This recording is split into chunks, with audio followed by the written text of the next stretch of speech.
Good morning, everybody, and welcome to today's Theological Leftovers. I found something, this is something that I use for my end of the day devotions from the Lutheran Service Book. It's just the close of the day devotion. And I've been using that for a couple of months. Just same thing every night before I go to bed.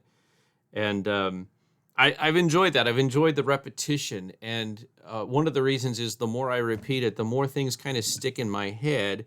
And things that I take for granted, I start to ask, why am I saying that? Does that make sense? And one of those things really jumped out at me. So I had other plans for the Theological Leftovers, but this one I just really wanted to share with you. So again, if you want to look it up in the Bible, the little responsive reading is from Psalm 92, but you can also find it in the hymnal at the little devotion near the end, after all the liturgies, right before the hymns start. It's a devotion for the close of day. They have one for morning, they have one for noon and afternoon, then they have one for like dusk. That would be good for maybe like dinner time, and then this one is literally last thing you do before you go to bed. So lots of great resources in the Lutheran Service Book.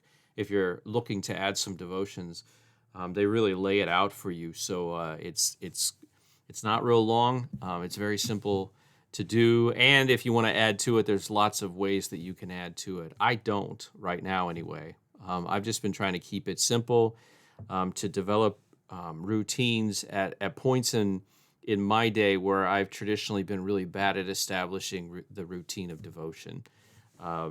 So I'm trying to make sure morning and noon and evening, there's something that I do.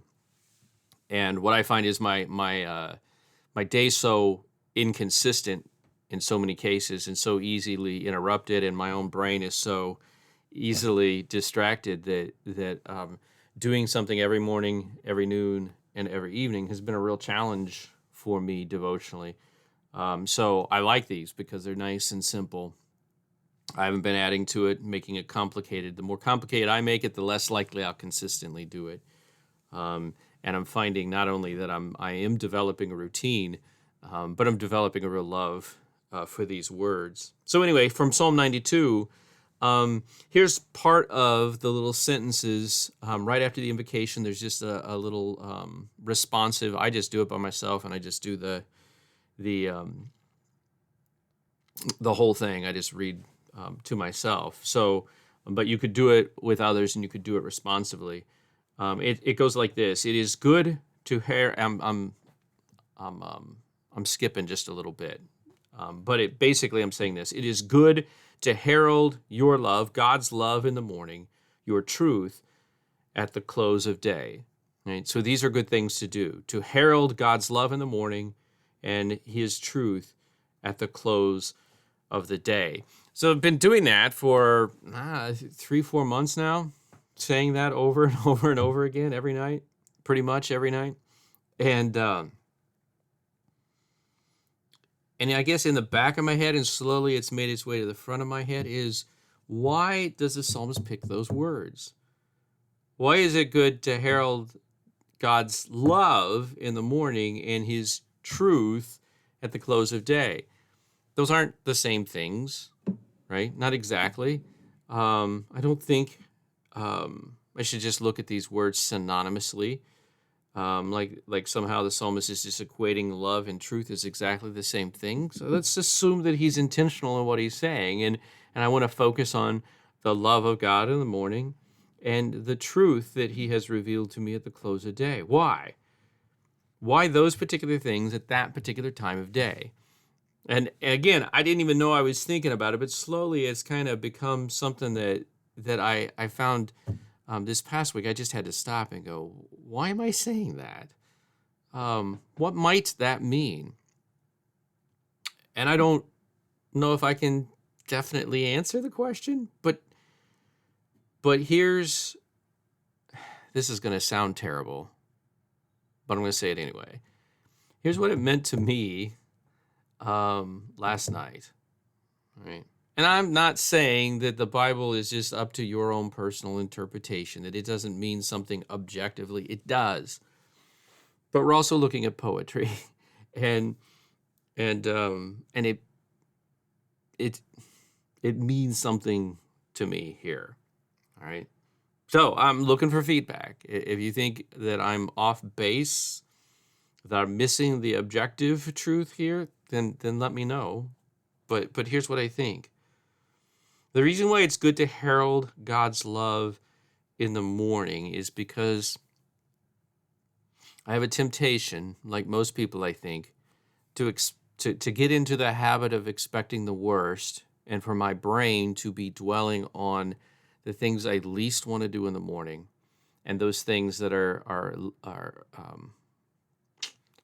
I'm tempted to pick up where I left off the night before, and so I go to sleep with the burden of unfinished business or conflict or whatever, and I tend to wake up feeling the dread of those things that I didn't leave behind, that weren't resolved, and I wake up with those in my mind, and so it's tempting to not want to get out of bed sometimes, right?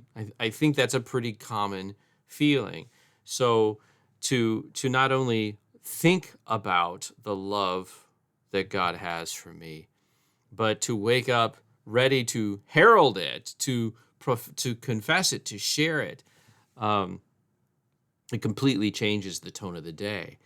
When I focus not on what I have failed to do the day before or the things that I'm dreading, but when I focus on the amazing love of God for me and for my neighbor, it changes the outlook on the day, or it can, right?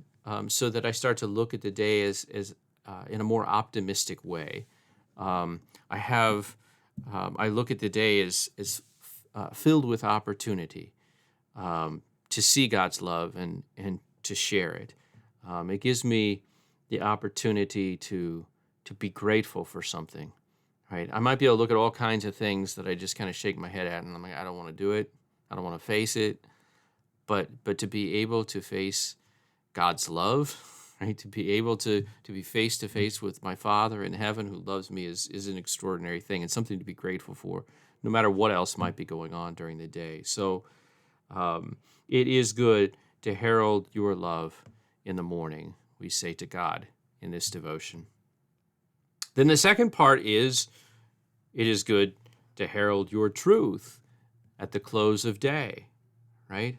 So love in the morning, truth at the close of day. Why do I need truth at the close of day? That one, I have to admit, was a little more challenging for me, but you know what? We get a lot of messages throughout the day. And I know as soon as I say that, you're thinking about social media and all of that sort of stuff, all the noise from outside. But and that's part of it. But I think sometimes we forget how much our own brains and our own hearts interpret all the input, all the data, and create like this narrative that we can accept, that we can deal with, right? Our own hearts and minds deceive us, and so we can get to the end of the day and be looking at everything that happened and feel like we have a pretty clear sense of what was good and what was bad, and who was good to us and who was bad to us, and what I did that I can be proud of and what I did that I should be ashamed of. I mean, at the end of the day, we tend to be reflecting on everything that happened, and we depend quite heavily on our brains and our hearts to interpret the data. And so here, I think I'm recognizing that there's a better tool for interpreting the data, right? I don't want to trust my brain. I don't want to trust my heart. God has given me this revealed truth of His Word, and I have that at the close of the day that can help me truly and rightly evaluate what's happened throughout the day without falling into myths and deceptions, right?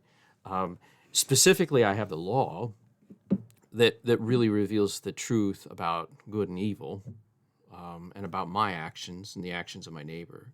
But I also have the gospel that promises forgiveness, which is so important at the end of the day, to know that I can set all of my burdens, especially the burden of my sin, aside, repent, and receive the forgiveness of God. And that also means that the sun does not have to go down in my anger, because just as God has brought forgiveness to me, his desire is for my neighbor to also receive that forgiveness. And so this truth has a way of taking all the myths, all the deceptions, and just clearing them out, so that I can rest, right? The truth actually helps me rest, as long as it's the whole truth, and nothing but the truth, right? So again, I encourage you. This is Psalm 92, but I really encourage you. I'm talking especially to our members here. We gave you that hymnal, the Lutheran Service Book. Look at that devotion, and these devotions, and encourage you to. They're really simple, to incorporate them into your daily life. Just do what's there. It takes no time at all, and just repeat it, and you'll find yourself asking some really profound questions and getting some amazing answers from God's Word. I hope that's helpful. I'm always, like I said, this is just kind of what I've been thinking about as I've been reading this over and over again. And if you think I'm off base, let me know. If you have something to add to it, I'd love to hear what you have to say. God bless you all. God bless your week. Again, if you're in the Evansville area, Concordia, we'd love to have you on Sunday. We're studying James. We're finishing up, I think, maybe James chapter 1 on this coming Sunday at 9 o'clock, and then at 10:30, the divine service. You are welcome. We'd love to have you. God bless you all. God bless your week.